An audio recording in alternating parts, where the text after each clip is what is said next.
অনেকে দেখবে যে ইবাদত নিয়ে অহংকার করে, এই জিনিসটা আরো ভয়ঙ্কর। কারণ শয়তান একজন ইমানদার ব্যক্তিকে কিন্তু সে সুদ খাবে না, ঘুষ খাবে না, চুরি করবে না, তাকে কিন্তু এই জিনিসটা দিয়ে তাকে কাবু করে।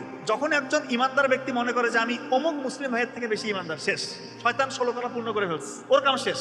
কখনো মনে করবেন না যে ওর থেকে আমি সুপিরিয়র, বেশি বুজুর্গ, বেশি ইমানদার। কারণ আপনি দেখতেছেন দৃশ্যত তো আমি ইমানদার, আমার দাড়ি আছে তার দাড়ি নাই, আমি 5 ওয়াক্ত নামাজ আদায় করি সে নামাজ পড়ে না, আমি নফল রোজা দিচ্ছি সে তো রাখে না, আমি ঘুষ সুদ খাচ্ছি না সে খাচ্ছে, সো আমি তো তাতে অবশ্যই সুপিরিয়র। এই চিন্তাটা আমার আসেই স্বাভাবিক। নো, আপনি যে এই খারাপ কাজগুলো থেকে দূরে আছেন, আপনি যে দাঁড়িয়ে রেখেছেন, নামাজে যাচ্ছেন, মসজিদে সত্য কথা বলতেছেন, ভালো পথে আছেন, এটা কখনোই আপনার নিজের জন্য না রে ভাই, এটা আল্লাহ তাআলার নিয়ামত, এটা আল্লাহ তাআলা আপনার নিয়ামত দিয়েছে। এই জিনিসটা আপনি বুঝতেছেন না, আপনার মনে করতেছেন আপনি ইবাদত করে এই জিনিসটা হয়েছে না, আল্লাহ তাআলা চাইছে বিদা হয়েছে। যে কোনো সময় আপনার মন বিগড়ে যেতে পারে। কত বুজুর্গ দেখা গেছে ইমান হারা হয়ে মৃত্যুবরণ করছে। তো এই অহংকারটা করবেন না, এটা কিন্তু শয়তান। এটা অনেকে দেখবে যে ইবাদত নিয়ে অহংকার করে, এই জিনিসটা আরো ভয়ঙ্কর। কারণ শয়তান একজন ইমানদার ব্যক্তিকে কিন্তু সে সুদ খাবে না, ঘুষ খাবে না, চুরি করবে না, তাকে কিন্তু এই জিনিসটা দিয়ে তাকে কাবু করে। যখন একজন ইমানদার ব্যক্তি মনে করে যে আমি অমুক মুসলিম